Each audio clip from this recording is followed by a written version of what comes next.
Assalamualaikum warahmatullahi wabarakatuh. Waalaikumsalam warahmatullahi wabarakatuh. Hai guys, welcome back to Baper Bincang Bareng Pelajar. Bersama saya Salsabila, salah satu siswi dari SMA Negeri 4 Jerak. Nah teman-teman, kali ini kita mengundang narasumber yang sangat spesial dan dikenal orang banyak, terutama masyarakat Sidenreng Rapang. Waduh, kebangetan nih kalau nggak kenal narasumber kali ini. Beliau adalah Bapak Kapolres Sidrap, AKBP Erwin Syah SAK. Halo Pak, apa kabar? Alhamdulillah sehat. Amin ya rabbal alamin. Nah, teman-teman juga harus tahu bahwa beliau ini juga salah satu alumni dari SMA Negeri 4 Jerak. Benar ya Pak? Iya benar. Oke. Nah Pak, kayaknya kita perlu kenalan dulu nih sama teman-teman online di luar sana. Sebelumnya Bapak ini sebenarnya asal dari mana Pak? Saya asalnya dari Sidenreng Rapang, tepatnya ada di Simai, Kecamatan Meranti. Saya lahir dan dibesarkan di sana hanya sampai SMA saja. SMA 4 Negeri Carijan, dan kemudian melanjutkan pendidikan di Papua, dan alhamdulillah di sana mendaftar polisi, masuk tahun 2022 kemarin diberikan amanah untuk menjadi sebagai Kapolres Sidenreng Rapang di tanah kelahiran sendiri yang dikenal dengan Bumi Nenek Malomo, Sipagatau, Sipakaingat, dan Sipagalagi. Alhamdulillah. Ya.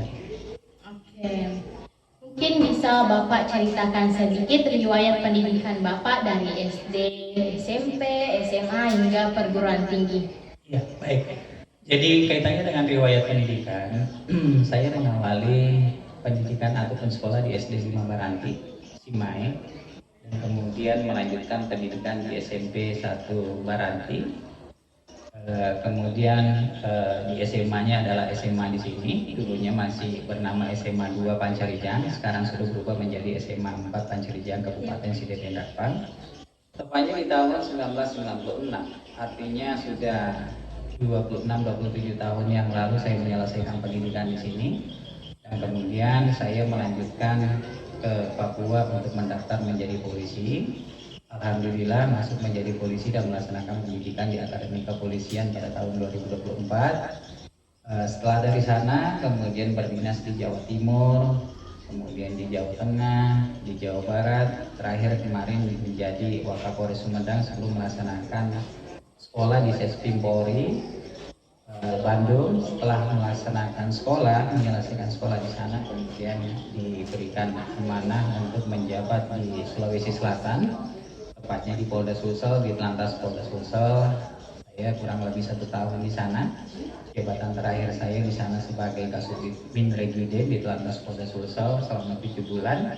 Dan kemudian di tahun 2022, tepatnya bulan 6, saya diberikan amanah untuk menjadi Polres Sidenreng Rapang di tanah kelahiran sendiri, ya, sebagai putra daerah, dibesarkan di sini. Mungkin ini baru sejarah ya, selama adanya Polres. Jadi seorang putra daerah asli Sidenreng Rapang dan kemudian diberikan amanah untuk menjadi Kapolres Sidenreng Rapang di Bumi Nenek Malomo yang dikenal dengan Sipagatau, Sipakaingat, Sipagalagi. Ini menjadi tantangan. Dan sekaligus sebagai kebanggaan karena saya alhamdulillah diberikan kesempatan untuk berdinas menjadi Kapolres pertama di Sidenreng Rapang dan sebagai asli daerah, putra daerah. Dan kemudian juga tantangan saya adalah bagaimana juga saya bisa memberikan pelayanan terbaik, pelayanan kepolisian kepada masyarakat yang terbaik, baik dari sisi pemeliharaan keamanan dan ketertiban masyarakat, kemudian dari sisi penegakan hukum, termasuk juga bagaimana bisa memberikan perlindungan, pengayoman, pelayanan kepada masyarakat kita yang lebih baik. Kenapa? Karena ini adalah tantangan. Sebagai putra daerah tentunya harus bisa untuk membangun daerahnya sendiri, kaitannya dengan tugas-tugas kepolisian untuk dapat menjaga dan mengawal kaitannya dengan seluruh agenda-agenda yang ada di lingkup Sidenreng Rapang, agenda-agenda nasional yang memang sudah menjadi tanggung jawab kepolisian. Insya Allah di tahun ini kita akan dihadapkan dengan berbagai agenda-agenda yang memang sangat-sangat kompleks, di mana tahun ini adalah tahun politik, tentunya menjadi tantangan bagi kita semua untuk menciptakan situasi keamanan dan ketertiban masyarakat di tahun politik ini. Saya terus menyampaikan kepada warga masyarakat dari sektor manapun ini bahwa kita hadir di sini adalah untuk menciptakan situasi yang aman dan kondusif. Kenapa? Karena stabilitas politik, stabilitas keamanan ini menjadi kunci sukses dan terselenggaranya seluruh aspek kehidupan manusia, baik ideologi, politik, ekonomi, sosial, budaya. Kenapa? Karena ketika stabilitas politik dan stabilitas keamanan ini tidak kondusif, terganggu, maka semua aspek akan tidak berjalan secara normal. Betul. Nah, ini yang harus kita jaga secara bersama-sama.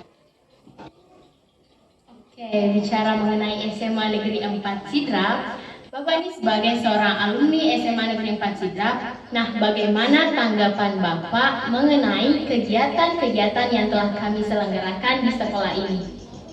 Saya tidak terlalu banyak mengikuti ya kegiatan-kegiatan yang ada di sini. Kenapa? Karena saya di sini kan artinya semua aspek saya harus perhatikan, khususnya menyangkut masalah tugas-tugas kepolisian, Kamtibmas, Kamsatip, Lantas. Akan tetapi saya sudah 3 kali masuk di sini selama saya menjabat sebagai Kapolres. Pertama kali saya di sini mengawali dan perdana kaitannya dengan deklarasi sekolah bersih daripada narkoba. Saya mengawali di SMA Negeri 4 Kabupaten Sidemerapan. Karena ini adalah sekolah saya dulu, sehingga saya menginginkan bahwa ini menjadi pelopor, ini menjadi pionir, ini menjadi contoh, ini menjadi teladan untuk SMA-SMA yang ada di wilayah Kabupaten Sidemerapan, yang bisa menjadi siswa ataupun pelajar yang memang betul-betul bersih daripada narkoba. Kenapa? Karena narkoba ini kan sudah menjadikan suatu ancaman terhadap negara, ancaman terhadap bangsa, ancaman terhadap masyarakat kita dari semua aspek. Sehingga ini menjadi tantangan bagi kita bersama untuk kita harus melahirkan generasi-generasi sektor pendidikan yang lebih maju, lebih berkualitas, dan insya Allah akan menjadi generasi emas di masa yang akan datang. Itu adalah kegiatan-kegiatan yang sangat positif.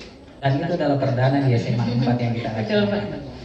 Kemudian kehadiran saya yang kedua, sebagaimana yang saya sampaikan tadi, bahwa saya hadir di sini dalam rangka untuk membuka kaitannya dengan pekan olahraga dan seni. Ini juga menjadi tuan rumah pelaksanaan kegiatannya. Ini adalah kegiatan-kegiatan yang produktif, kegiatan-kegiatan yang positif, di mana menjadi tuan rumah dan kemudian menyelenggarakan pekan olahraga dan seni.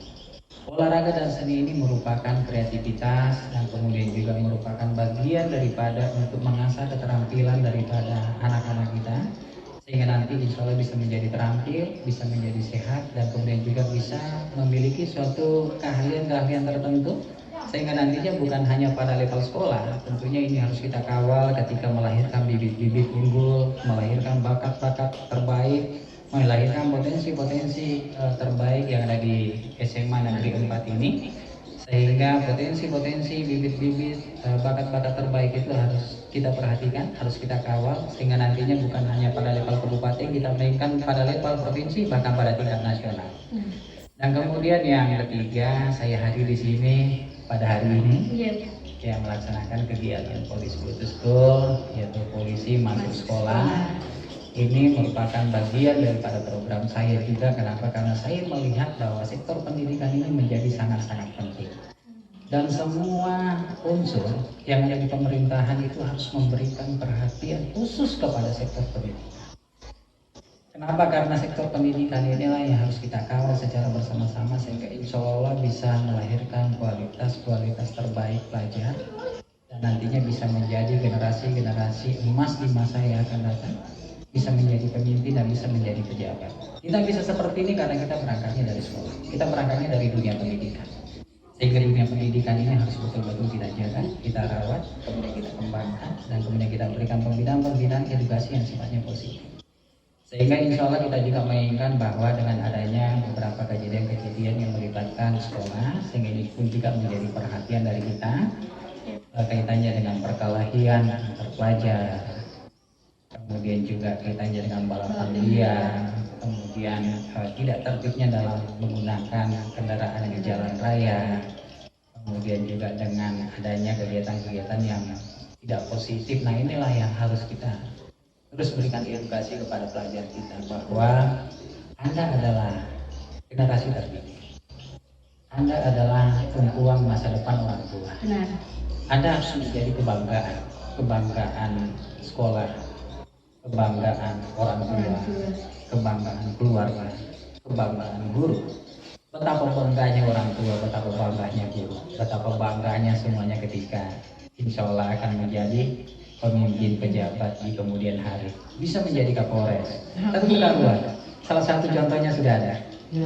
Kemudian bisa menjadi bupati, bisa menjadi dandim, bahkan bisa menjadi pemimpin pejabat di tingkat provinsi dan bahkan di tingkat nasional. Yang penting semuanya harus dilaksanakan dengan baik, dipersiapkan dengan baik, dengan penuh disiplin, kerja keras, doa, tingkatkan kompetensi. Insya Allah Tuhan tidak pernah tipu.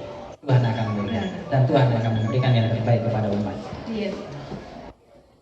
Oke, baik. Sekarang kita beralih bicara tentang kenakalan remaja nih. Sekarang nih Pak, marak dengan kenakalan remaja seperti tawuran, bolos sekolah, mabuk-mabukan, balap liar, dan lain-lain. Sebagai Kapolres, bagaimana sih cara Bapak mengatasi hal seperti itu?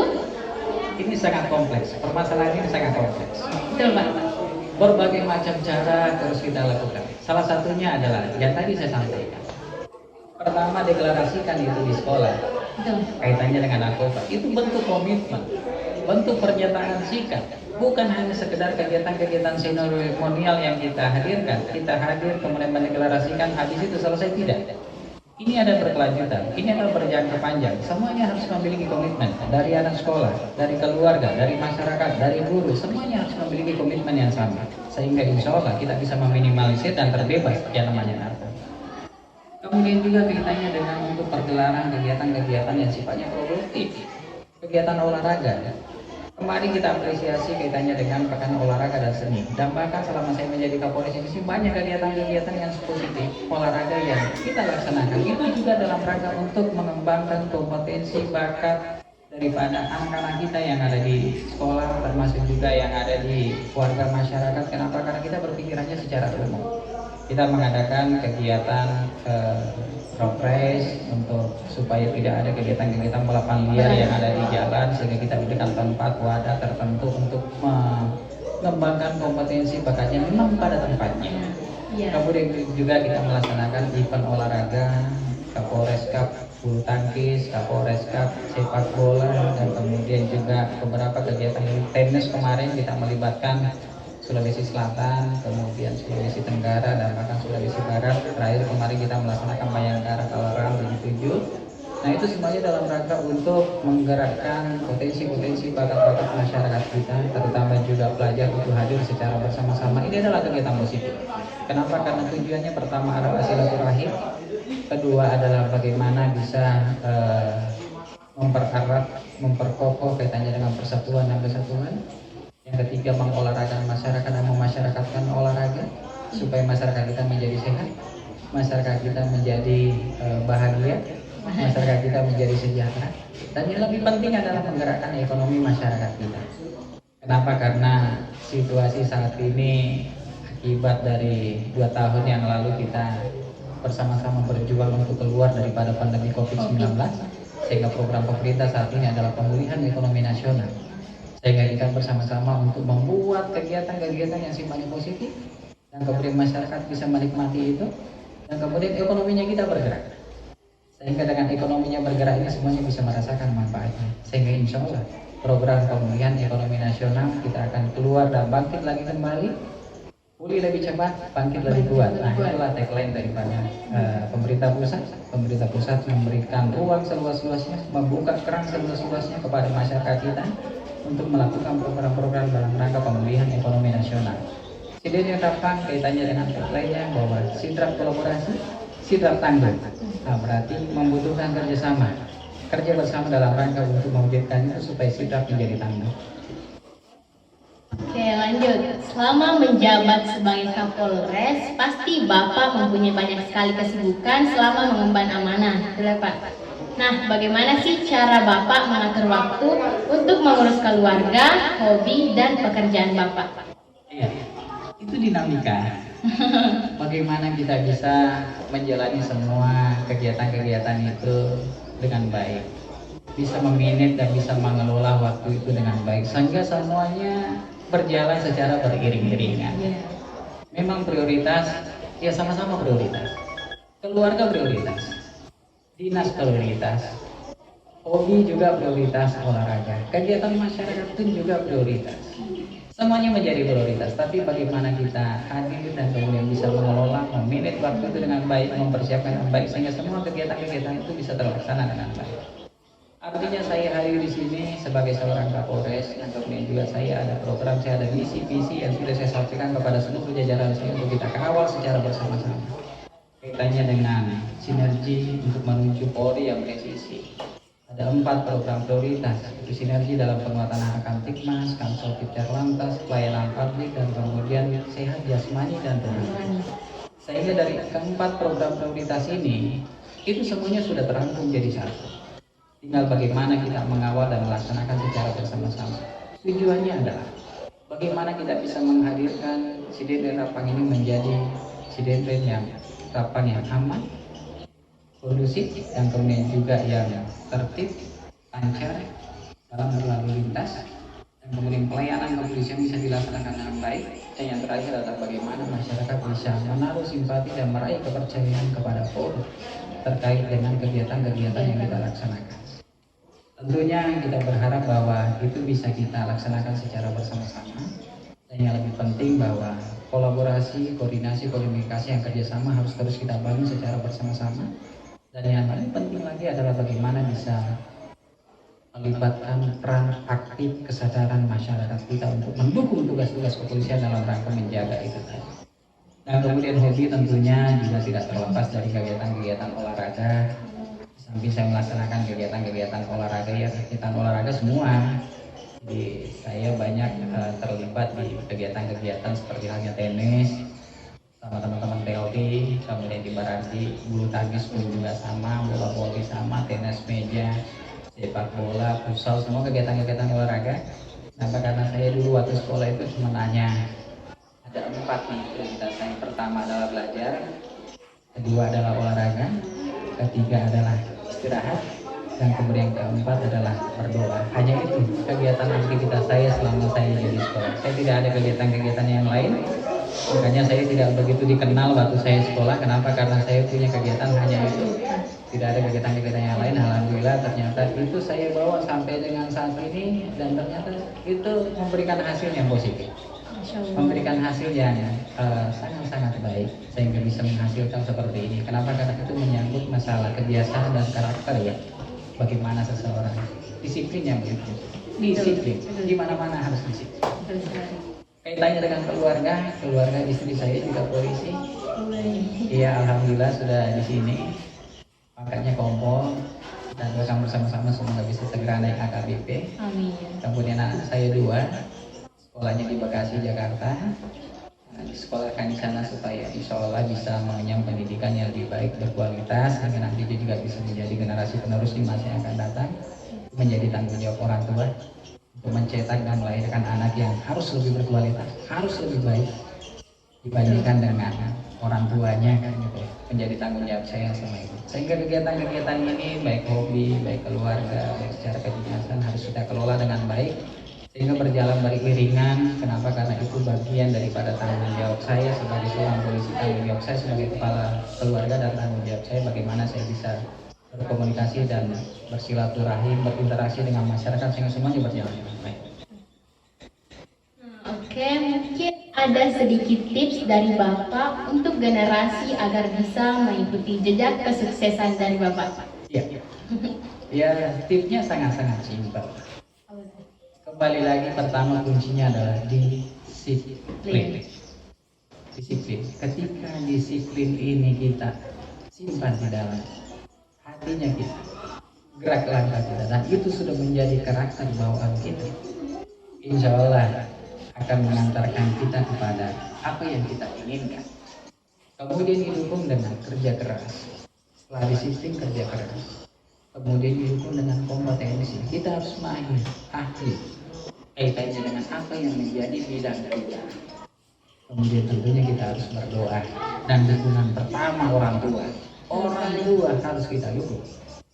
Kenapa? Karena ketika kita membahagiakan orang tua, maka Allah akan membahagiakan kita.